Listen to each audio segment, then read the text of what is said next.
NC State family, it's time for an honest look at your sports world.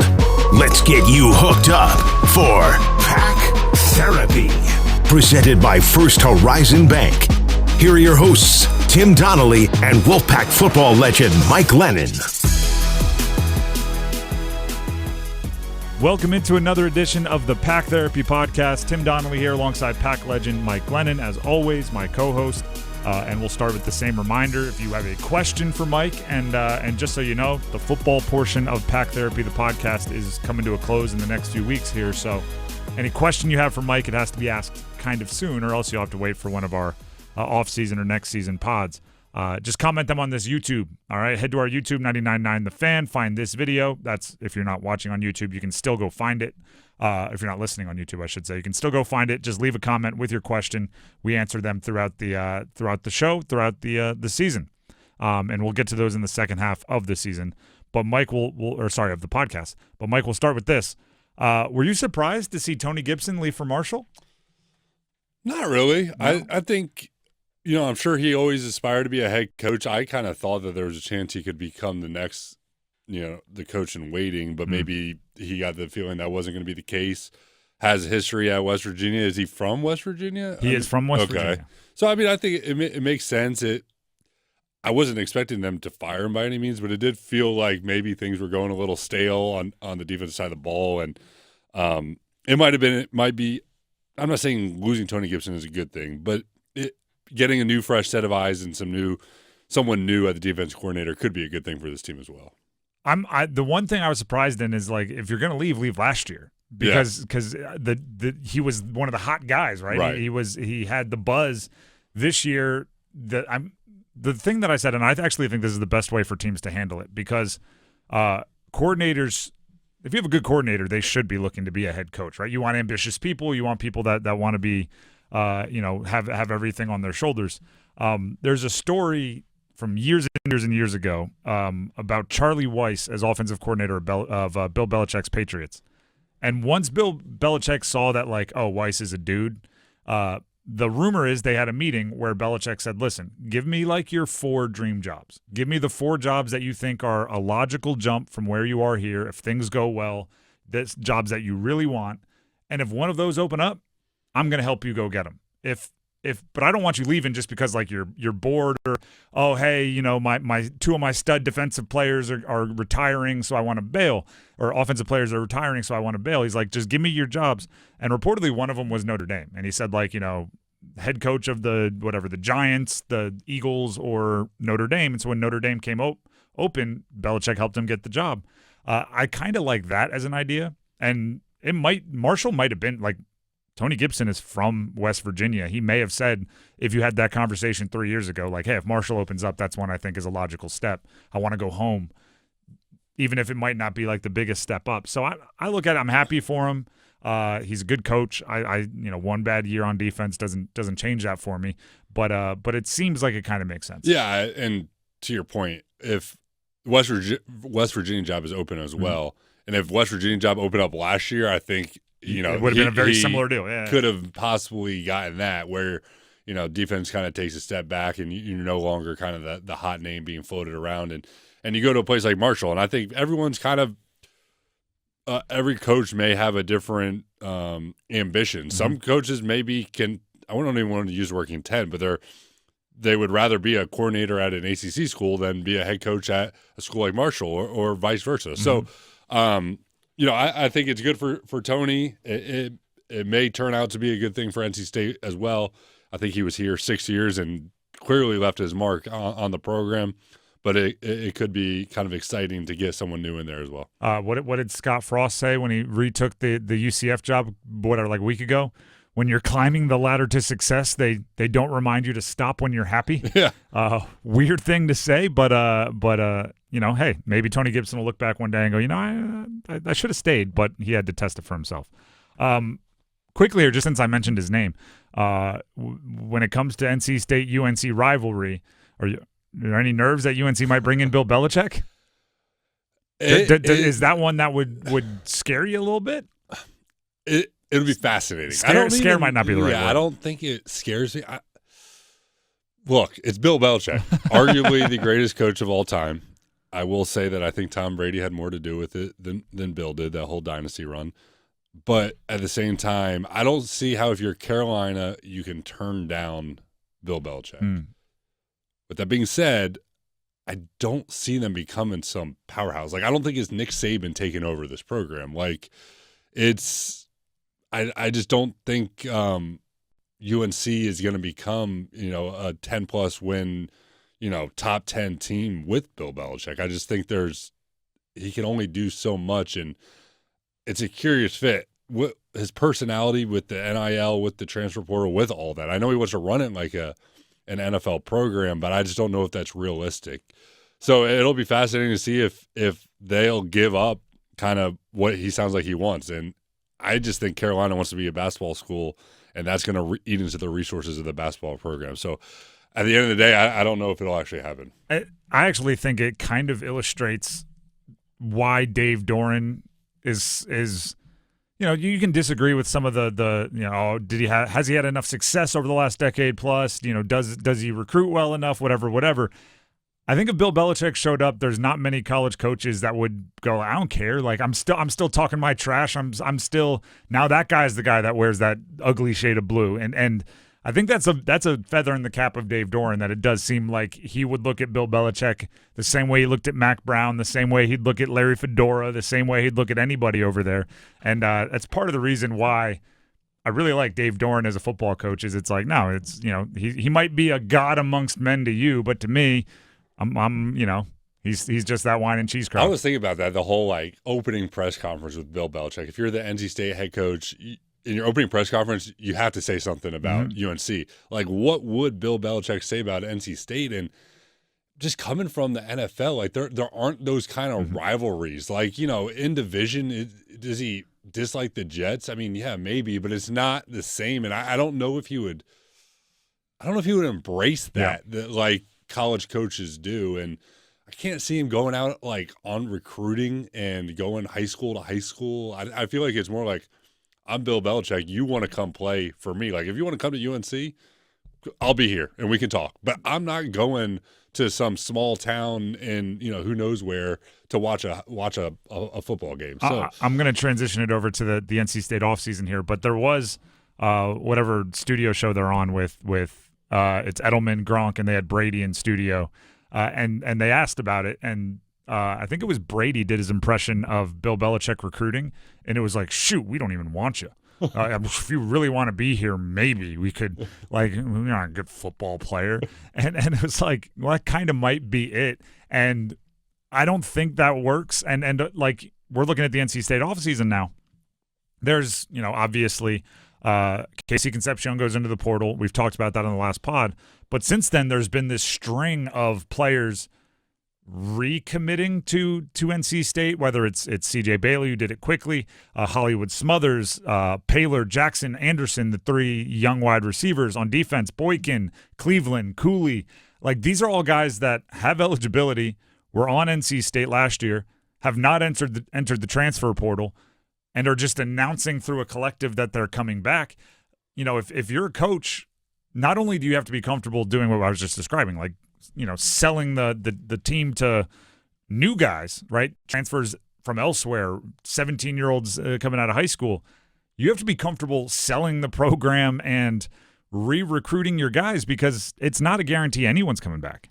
Yeah, and I just imagine that Belichick would kind of take on the same role he has. I mean, now, granted, he was kind of the GM as well, but, he's letting other people do that. Like, it's like, the easiest comparison is when a guy's contract is up in New England, what are they doing? And a lot of it's talking with the agent, and it's not even going directly to the player. I feel like he wouldn't be wanting to have those conversations. It's like, look, we want you here, but if not, go on. Yeah. We'll find someone else, and you're going to miss out. You're going to miss us more than we're going to miss you. And I think he thinks that his level of football intelligence is like giving off a master's or a doctorate, where you learn more from him and get more out of him than they do for you. So it'll be interesting. For sure, if it happens. Let's focus back in on those names I mentioned, right? You look at college football now, it is more and more and more like year to year. You don't plan for, hey, we're going to get this guy, we're going to develop him, and 3 years from now he's going to be a stud and we're going to make a run. You bring in guys to play right now, you get them back to play right now. Another team in the Triangle, Duke, learned that with Malik Murphy, right? You bring him in, you both help each other out, you break some school records. He's gone, 6 months later. So with NC State on this year-to-year plan, how valuable is it that so many of these young guys are sticking around at least for 1 year? Yeah, I think it's great, particularly C.J. Bailey, because you can see, I think the Duke quarterback is the perfect example of like what can go wrong in NIL. Like exactly what you said. We brought you in. You did a great job, but we also did a great job helping you. And now you're just going to get up and leave us. Like that hurts. Where maybe everyone's going to be different, but it makes a case of still the importance of recruiting a kid from high school. And I feel like he'll probably feel a little bit more allegiance and loyalty to you. Like C.J. Bailey, then maybe a guy like Malik Murphy that was like, this isn't where I was recruited from, all this.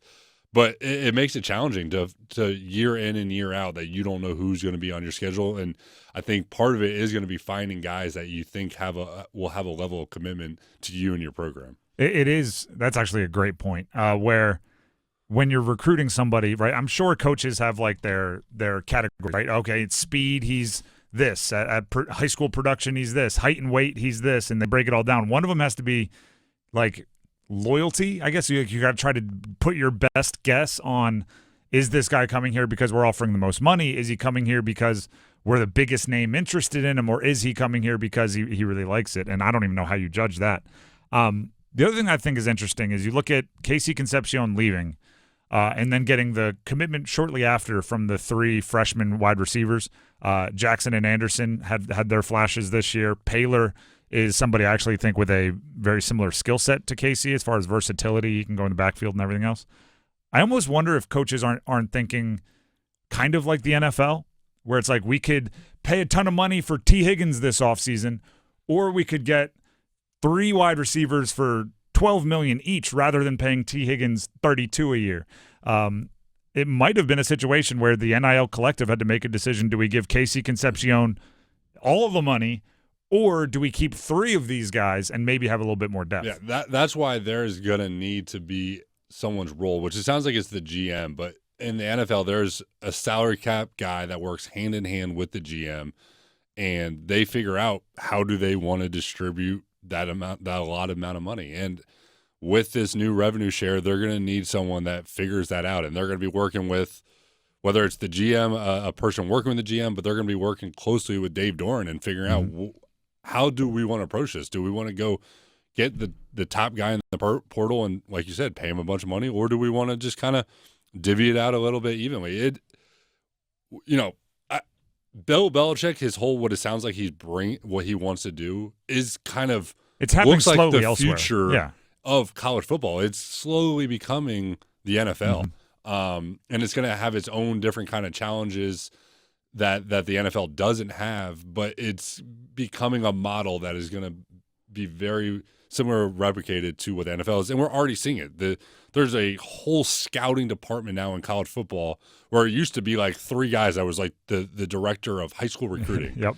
And a that bunch was of GAs just grinding with coffee in the middle of the night. And now there's a true personnel department where you're evaluating high school players, and which in the NFL is like the director of college scouting, and now you're also evaluating portal players, which is like the director of pro personnel, where you're evaluating everyone already in the NFL. So it's already started, and it's only going to continue to be more like the NFL with this quote unquote kind of salary cap coming. As we record this, we are 2 days into the portal being open. There are thousands of names in the portal already. That's a full-time job.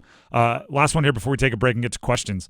Military Bowl versus ECU. Do you like an in-state matchup in a bowl game? It feels really familiar for what is supposed to be a like cool outside-the-box matchup. It's kind of sad to go ahead and jump on that mic. There you go. Sad to say. This feels like a mix of NFL preseason game and a NFL Pro Bowl game. It's like it doesn't even really matter. Neither of which are the most intense things in the world. It's just like outside. I love the playoff. I think the playoff is going to be great. if you're not in the playoff, it feels like there's really not much point in playing. And I don't think it should count for or against coaches' win-loss record, really. Like, if you lose, it's like, well, and we haven't seen many guys opt out. There's some. I don't, not from NC State, but there have been some national. But the college bowl games just don't have the same excitement to me. Of course, it adds a little excitement that it's ECU, and we open it with them next year. So it's like, I don't know. It just, none of it feels. Is there some, if you treat it like a glorified spring game, is there something you want to see? Because even like a spring game doesn't matter either, but I still watch them, and I'm not really looking for like, does the white team or the red team win? I'm watching for something from an individual player or a role or anything like that. Like they'll be playing without Casey Concepcion. Do you want like? And that's one thing that I think we probably, like a guy like Jonathan Taylor can play, right? Because he hasn't used up his 4 games. Like that isn't, And bowl games don't count towards the 4 anyway. So if somebody played in 4, you can play in 5 in the bowl that's game. And that's why I'm saying it's kind of like a preseason game where you want to see the young guys play. Of course, I want to continue to see CJ Bailey grow.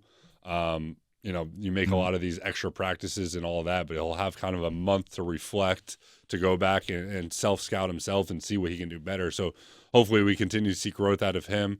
I want to see the offensive line, and maybe there are some guys like, does Anthony Belton opt out, and who steps into that role? Just players like that to see who we can look forward to for next year. We're going to take a break. When we come back with Pack Therapy, your questions from the YouTube comments for Mike. We have a bunch of them. You guys showed out, so that's coming up next. Stick around.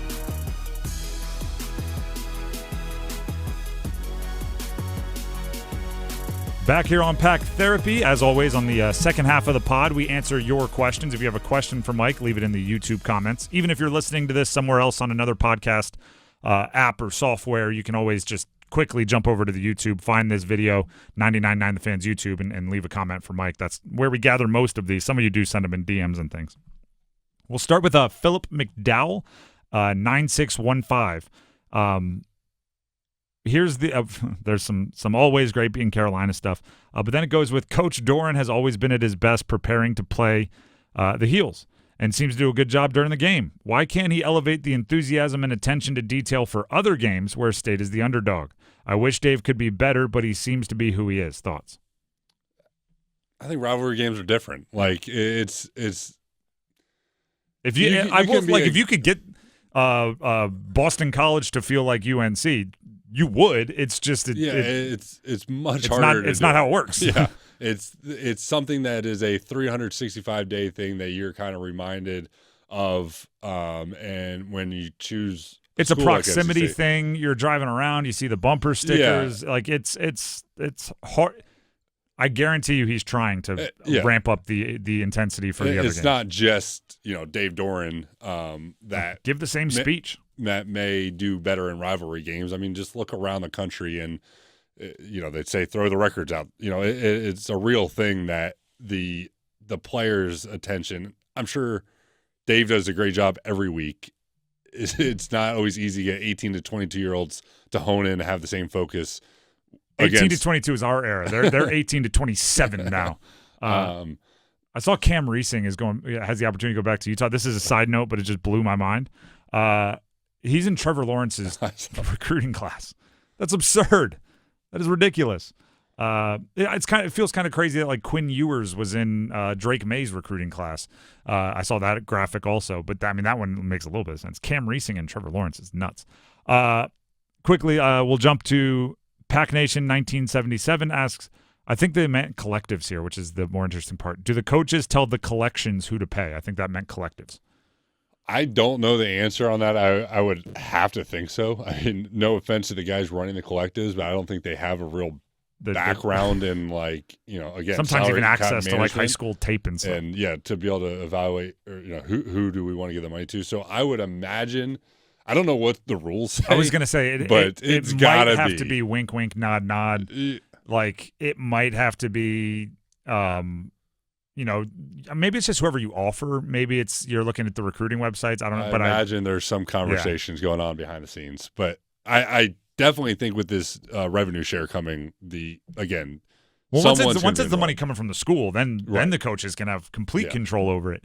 I don't know if there still is. There were guardrails that were supposed to be put between the coaches and the collectives during the early times of NIL. I mean, that just seems stupid. I feel like that ship has completely sailed. Yeah. They were saying not pay for play. Like, this is 100% turning into pay for play. I don't even.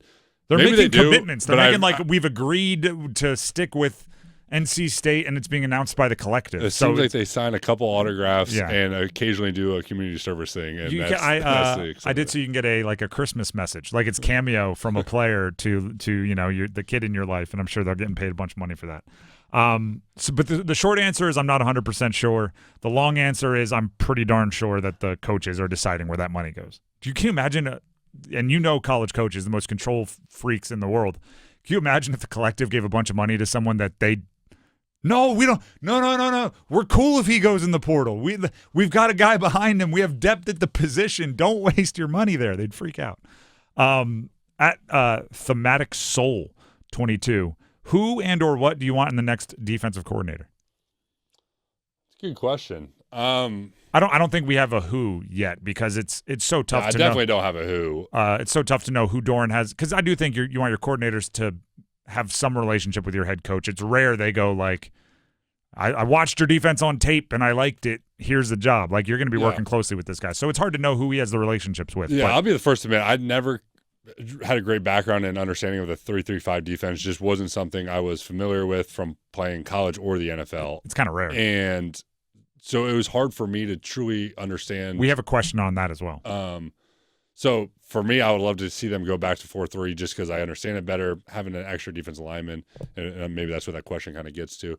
But I think you want someone that's kind of innovative, that's up with the times, that's me personally, I like a guy that mixes it up and causes confusion to the quarterback, but you don't want to overdo that. You want to have there's a fine line between doing too much and not changing it up at all. And I don't know if NC State has the athletes just to line up and play man like you see, Alabama can kind of get away with.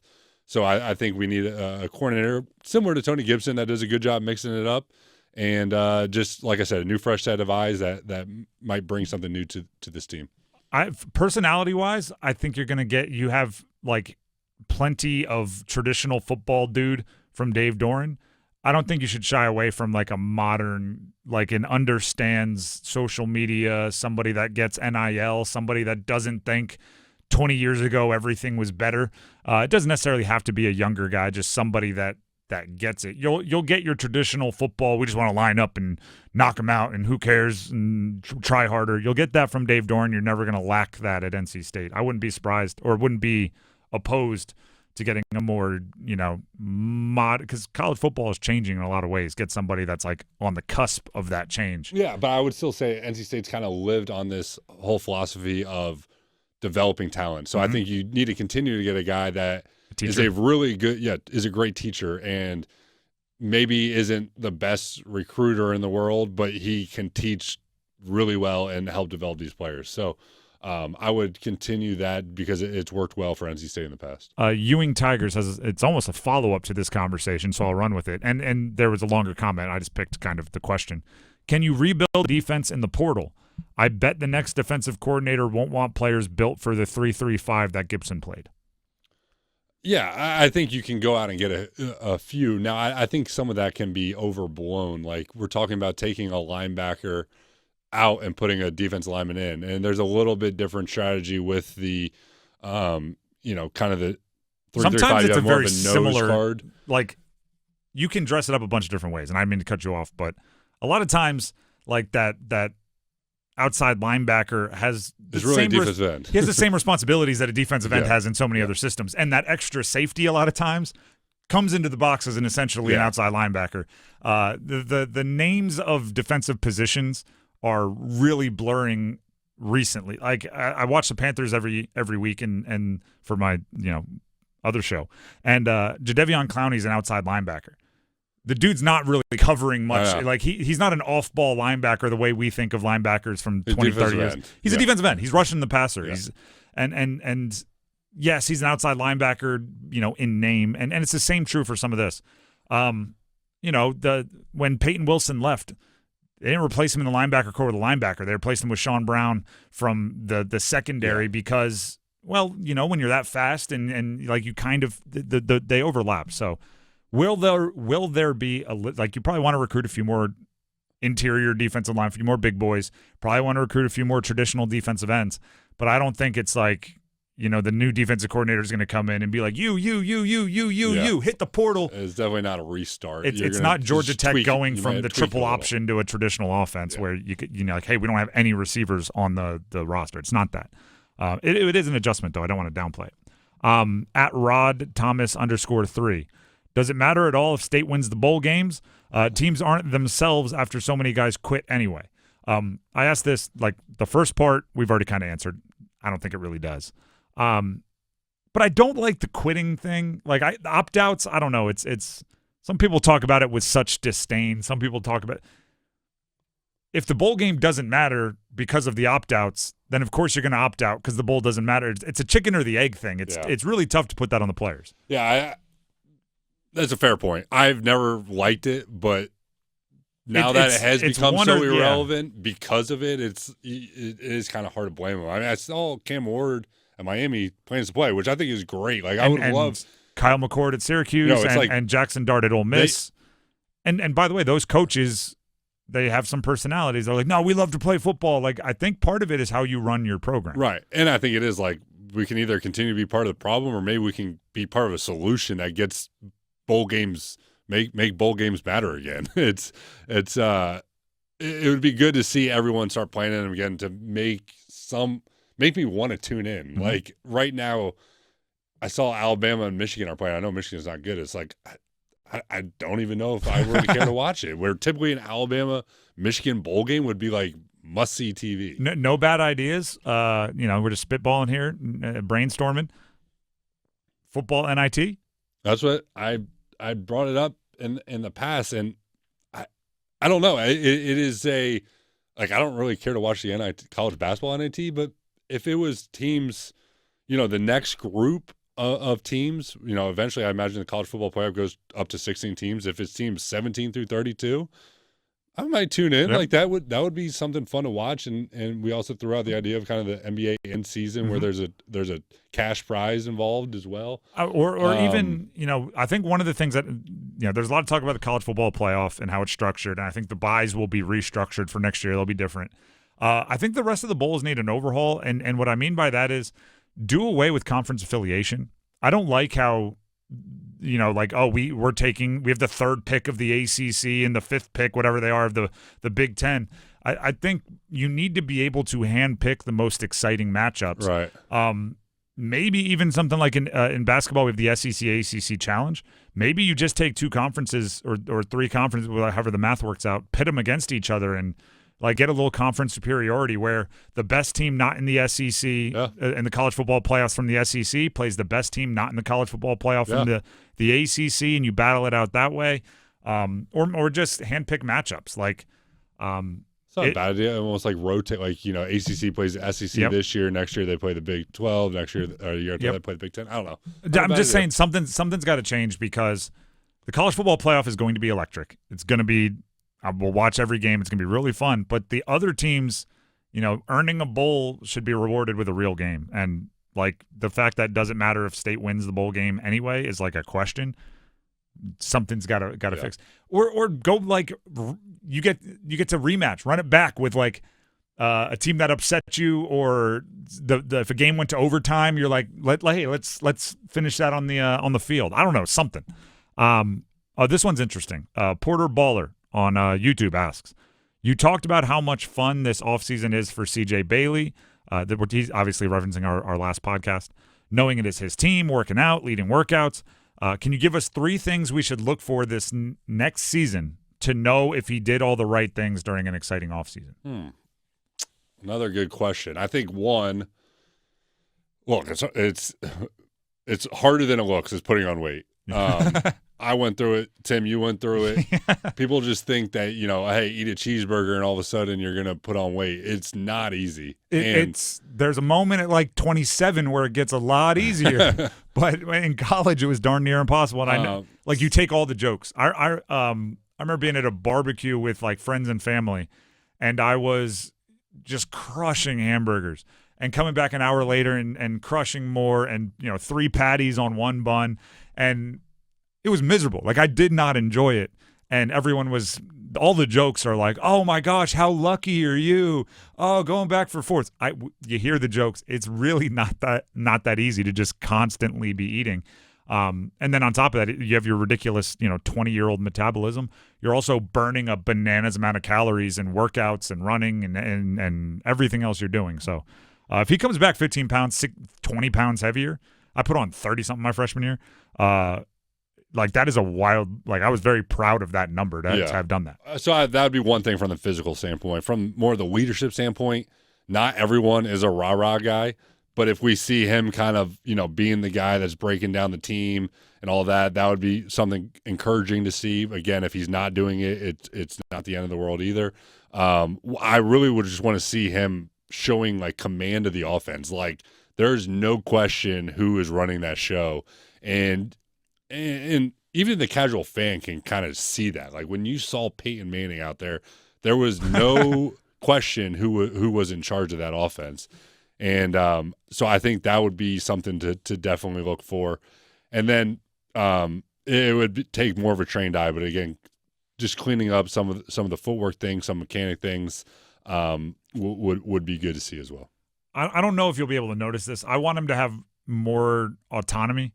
As a freshman, I mean, coaches, we used to call him call it and run it. CARI, carry plays. There's no alerts, there's no checks, you can't flip it. And then I would say the biggest difference between like the first time you play and the next time you play is the first time you play, you're out there just making sure you know what you're looking at. The next time, not only like you can get to the next step, it's like the first time, okay, there's a blitz coming. All right, I have to make sure the back stays in. Or, okay, I'm going to slide the line here. And you feel so accomplished just for getting that. The next time it's like, all right, a blitz is coming. If I slide the line here, I can have enough time to hit this route. Am I allowed to do that? Am I allowed to signal that? Am I allowed to change that? Am I allowed to alert it to a run or if I see something? If they give him more autonomy there, and that depends with what the coaching staff looks like and everything else, I think it would be a huge step up. It's just a huge advantage in college if you have someone you trust like that. Yeah, and that will come down to the coaching staff, what they want him to do. Mm-hmm. Do they want him to be a guy that gets up to the line of scrimmage and is able to make checks and audibles and change route concepts of the line? When I was in school, that was a no-no. None at all? None at all. We were not allowed to. You didn't, no... You couldn't flip a run. You couldn't. Occasionally, there would be a few runs. I'm not saying he's Peyton Manning out there like kill, kill, kill. Right. And I'm just saying, we used to have alerts, right? The first check I got to make, I remember it. You just counted guys in the box. If it was 7 or less, we're running the ball. If it was 8 or more, we were throwing the ball. I felt like Peyton Manning out there. You're out there like, whoa, easy, easy, easy, and you get to do the whole thing. And, you're like, I hope everyone saw how cool that looked. I'm not asking him to be like, a long-time NFL. It's more the freelancing. Like, they're showing us, and I'm going to completely change the play. Yeah, not that.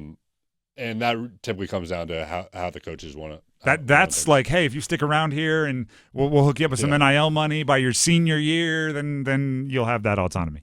Mike, appreciate it as always. We have I hope a pretty special Pack Therapy for you next week. So, stay tuned for that. We'll let you know. Thank you to Graham for producing the show. By the way, Graham Hill, producer throughout the entire football season for Pack Therapy, and he's going to stick with us. But just a nice little shout out there. And thank you to all of you. So we'll see you next time, next week. Hopefully a cool episode. Talk to you then.